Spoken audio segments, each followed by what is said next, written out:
안녕하십니까, 김영진입니다. 잭슨홀이 끝난 다음에 이제 기준금리가 인상되는 그 사이클이 끝났다 이렇게 생각하는 그런 얘기들도 많고 한데, 제가 봤을 때 아직 인플레이션 승리선언 이르다, 전 그렇게 생각이 되고요. 또 그 이유는 제가 초반에 보여드렸던 표 디스인플레이션이요, 그것이 만약에 페드의 기대치라면은 더더욱이나 승리선언 아직 안 하고 있는 것이다 이렇게 봐야 될 것입니다. 그리고 하고 싶지도 않다, 이 뜻이 담겨 있기도 하다라고 생각이 들어요. 그리고 두 번째로 금리 정책의 불확실성은 여전히 남아있다라고 봅니다. 그 이유하고 또 관련 지표들도 그걸로 감안했을 때 향후 금리 흐름이 그렇게 쉽지 않아 보인다. 그래서 마지막으로 국채 투자 시점도 한번 따져보겠습니다. 그렇게 쉬워 보이는 상황은 아니다 이렇게 생각이 됩니다. 첫 번째로 인플레이션 승리 선언할 수 없다. 이걸 한번 다시 말씀을 드리겠습니다. 처음에 이제 동영상 같이 만든 그 세인트루이스 페드에서 만든 표, 참 인상적이에요. 그 십몇 초짜리의 표가 우리가 헷갈리는 걸 한순간에 다 표현해 주니까요. 그러니까 인플레이션이 이렇게 나타나다가 인플레이션이 유지되는데 그 강도가 점점 약해지는 걸 디스인플레이션이라고 얘기하고, 그 디플레이션하고 다르다는 것이죠. 디플레이션은 인플레이션이 아니라 아예 이 물가 상승률 자체가 마이너스가 되는 걸 뜻한다, 이 얘기를 하는 겁니다. 근데 사실 우리가 그런 걸 생각할 때가 아니라 보통 중립금리나 자연금리나 이렇게 표현하는, 페드 인사들이 이렇게 표현하는 한 2에서 2.5, 그래서 제가 2하고 3% 사이에 이렇게 붉은색 선을 그어놨어요. 이 근처가 오면은 아마도 페드 인사들이 경계심을 가질 거예요. 이 이하로 오는 거를 바라지 않을 거예요. 사실 이들이 말하는 디스인플레이션은 이 정도 선 위에를 뜻하는 거지, 이 2% 이하로 내려간 이 상황은 거의 디플레이션 취급을 할 거예요. 왜냐면은 이 디스인플레이션 2%는 꾸준히 성장을 감안해가지고 우리가 생각할 수 있는 적정한 인플레이션으로 생각하는 것이 이 디스인플레이션이라는 개념이기 때문에 이 정도 선, 2% 3%를 넘나드는 선, 이 정도를 CPI 기준으로요, 그걸 적정하다, 중립금리다, 자연금리다 이렇게 생각하고, 여기서는 별로 정책이 변화되지 않을 거다 이렇게 우리가 유추할 수 있습니다. 근데 사실 이 CPI 기준으로 페드에서 뭘 정하는 게 아니잖아요. 그래서 PCPI로 보통 이제 많이 이렇게 감안을 하니까요. 물론 CPI를 보긴 보지만 궁극적으로 PCPI 기준으로 이제 보통 보니까요, 페드 인사들이. 근데 그렇게 놓고 봐서 제가 똑같이 2%에서 3% 정도를 거놨어요. 근데 지금 에너지나 이 음식을 제외한 헤드라인 쪽은 아직도 이 위에 있잖아요. 그래서 이게 아직도 좀 와야 될 길이 좀 남았어요. 근데 이게 과연 이렇게 쭉쭉쭉쭉 빠질까? 전 그걸 한번 생각해 보자는 겁니다. 제가 예전에도 보여드렸듯이 이 GSCPI, 이게 물가에 있어서 헤드라인 말고 코어 말고 에너지하고 식품 쪽을 이제 표시하는 그것을 선행하는 지표다 이렇게 보시면 되잖아요. 이게 그러니까 공급망 지수니까요. 근데 그것이 이제 5월에 저점 형성 이후에 두 달째 반등을 보이고 있다, 이 말씀을 드렸잖아요. 그것에 맞춰서 보통 이제 제가 생각하는 시나리오는 GSCPI가 반등을 하면 수출입 물가가 반등을 하고, 그것도 에너지하고 식품 중심으로 이렇게 반등을 하고, 그 다음에 PPI가 반등하고 또 CPI가 반등을 해서 어느 정도 하락 추세가 완화가 되면서 페드가 원하는 디스인플레이션에 또 진입하는 게 아니냐, 전 그 생각을 가지고 있거든요. 근데 지금 아까 방금 전에 GSCPI 지표를 받고 지금은 이제 수출입 물가를 보는데 여기 둘 다 반등을 하잖아요, 지난달에. 그리고 이것이 지금 모든 수입 가격하고 모든 수출 가격을 지금 표시한 겁니다. 그렇다면은 그걸 항목별로 볼게요. 여기 보시면은 제가 이 연료하고 그 비연료, 농산물, 비농산물 이렇게 해서 다 나눠봤어요. 근데 다 나눠봐도 단순히 에너지 농산물만의 반등이 아니라는 거예요. 그러니까 비에너지, 비농산물도 다 같이 반등을 하고 있기 때문에 이거는 단순히 뭐 헤드라인만 움직인다 뭐 이런 거가 아니라 이 코어 쪽도 똑같이 반등하고 있는 그 얘기하고 똑같은 거죠. 그러니까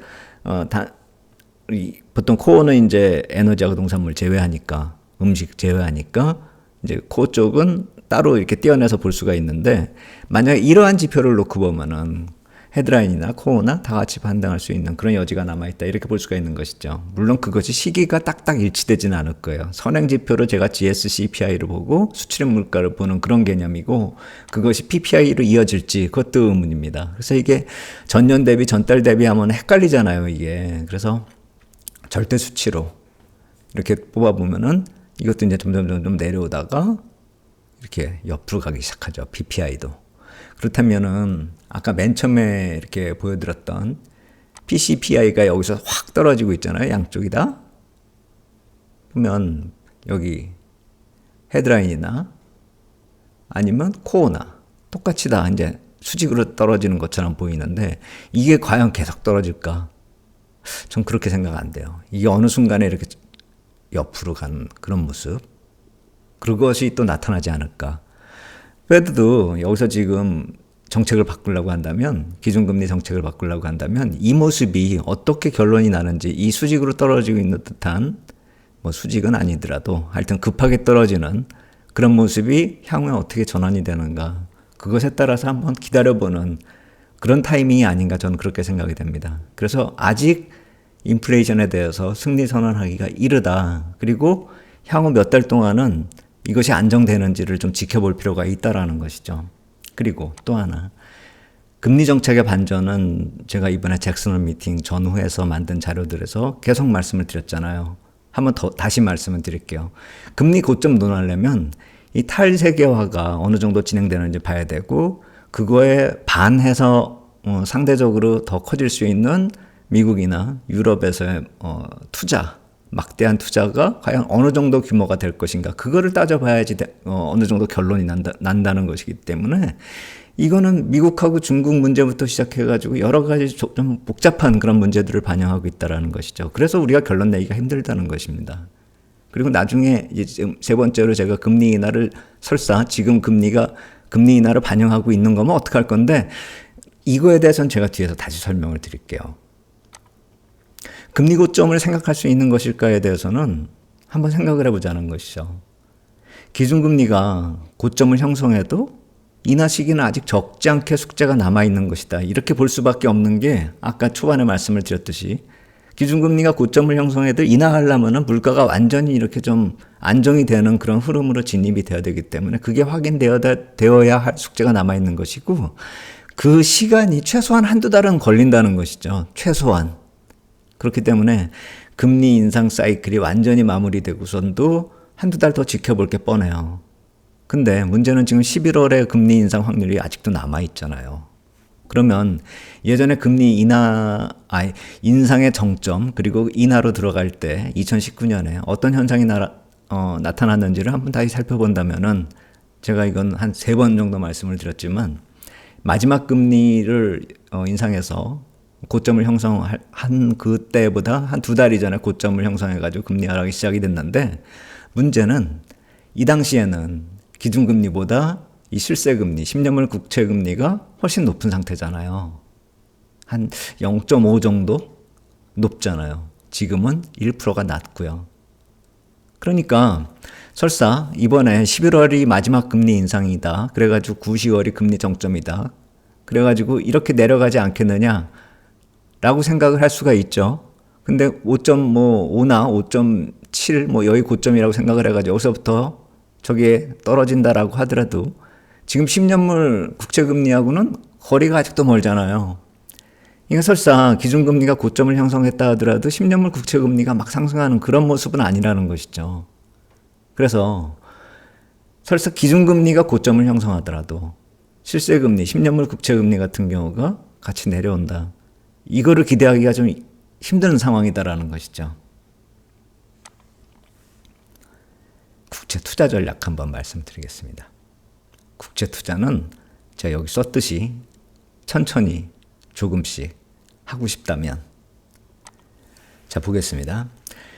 이 표가 뭐냐면요, 페드가 이 밸런스 시트, 그러니까 대차대조표를 정상화하는 데 있어서 2019년에 한번 그렇게 추진했었잖아요.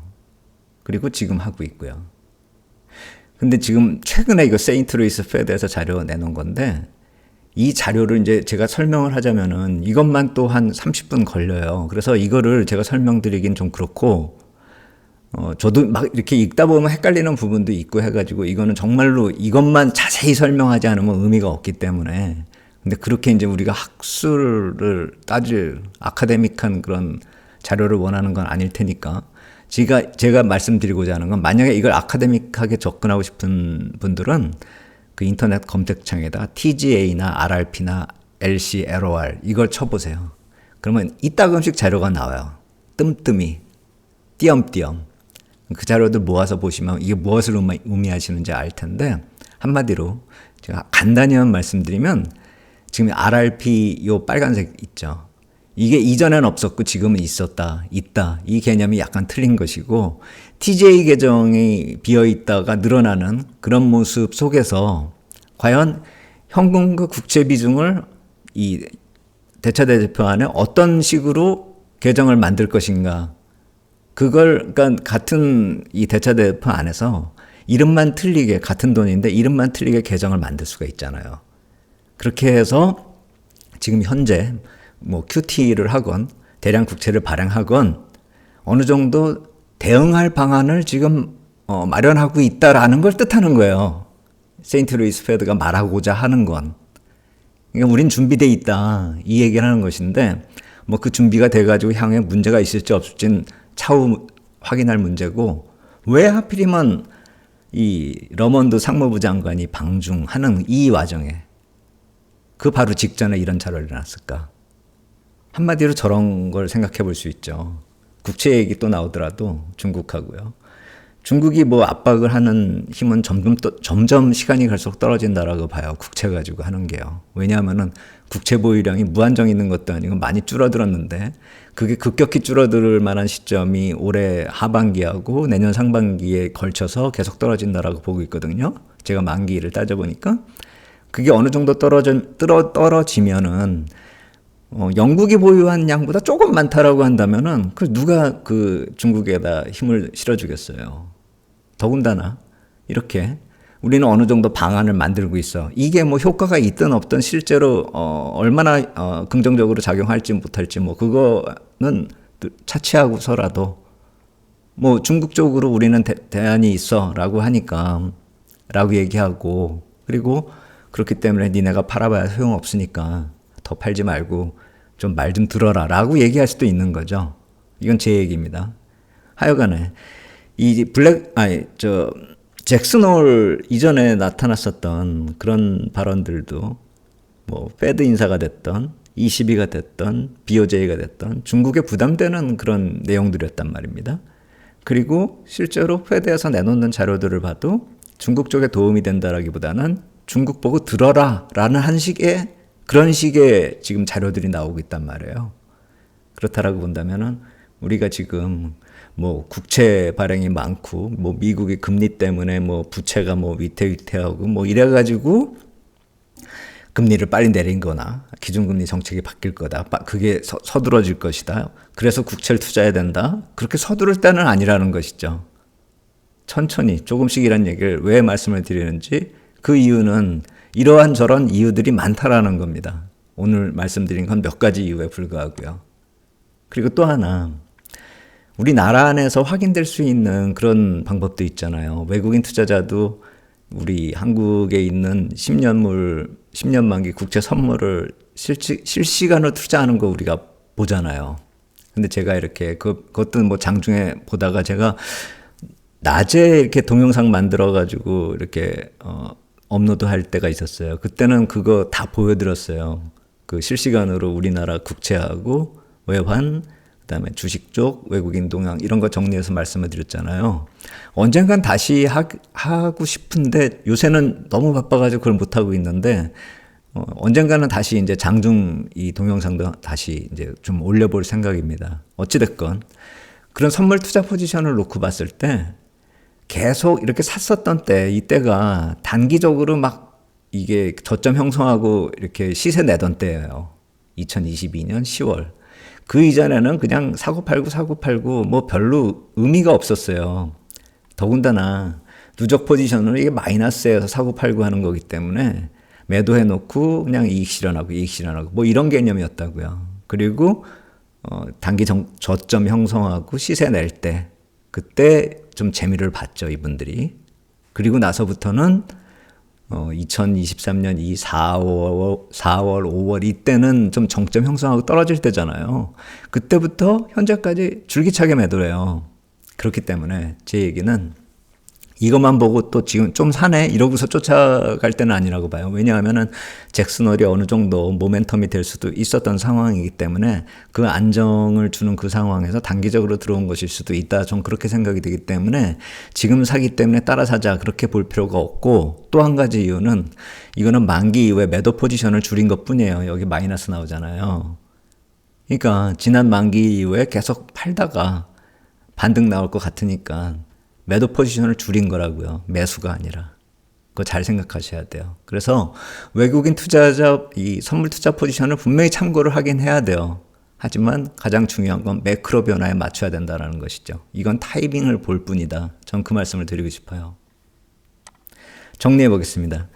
디스인플레이션이 중장기로 이어질 상황이라는 점은 우리가 놓치면 안 될 것 같아요. 아까 맨 처음에 말씀을 드렸듯이 그 디스인플레이션이란 자체가 PCPI 기준으로 뭐 2에서 3%를 계속 넘어 있는 그런 상황이라고, 그걸 목표로 한다라고 한다면은 과연 금리가 뚝뚝 떨어질 상황이냐, 우리 한번 그거 잘 생각해 보셔야 돼요.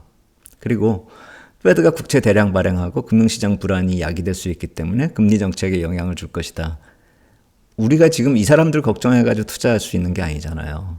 이 사람들은 지금 계획이 다 있다라고 떠들고 있는데, 얘들이 계획이 있는 게 맞느냐 틀리냐 그거는 우리가 좀 생각할 필요가 없어요. 근데 그런 계획이 있다라고 하면은 시장이 별로 영향을 안 받을 거란 말이에요. 그리고 실질적으로 금리 전환도 계속 시간을 좀 끌 수 있다라는 것이죠. 그래서 국채 투자는 천천히, 그리고 설사 한두 번의 금리 인상이 남아 있어가지고 그것이 또 악영향을 줄 수 있기 때문에 레버리지보다는 듀레이션을 길게 하자. 그 말씀 또 드리는 거예요. 레버리지는 좀 지금은 아니다. 방향 잡힐 때 하자. 그 말씀 드릴게요. 듀레이션, 그러니까 수익을 좀 키우고 싶다라면 듀레이션을 아주 조금씩 천천히 뭐 그런 식으로 접근하는 게 좋겠다라는 생각이 들고, 최근에 만기 매칭형 막 30년짜리 나오고 그러잖아요. ETF. 그거를 사실 때 이제 만기 매칭형은 이제 만기 되면은 손실이 안 나니까 뭐 괜찮네. 이렇게 생각하실 일이 아니에요. 그 만기까지 가져가셔야 그 얘기고, 만기 이전에는 평가선 나올 수도 있어요. 금리에 따라 계속 움직입니다. 그렇기 때문에 만기 매칭형은 상대적으로 좀 유리하죠. 그냥 시간 있고 그냥 잊어버려도 돼요. 평가선 놔도. 뭐 10년 만기면 10년 뒤에 이자까지 쳐가지고 다 받을 수 있으니까요. 그러니까 그 이전에 좀 손실이 가능하더라도 잊고 있으면 된다라고 생각할 수 있겠지만, 이것이 뭐 무조건 수익이 난다, 항상 승이 난다, 그런 개념은 아니라는 걸 좀 주의할 필요 있어 보입니다. 전체적으로 국채 투자는 좀 주의를 해야 되고, 그리고 설사 하시더라도 천천히 그리고 분할로 이렇게 해야 될 타이밍이라는 점 다시 말씀드리고, 오늘은 여기까지 하도록 하겠습니다. 감사합니다.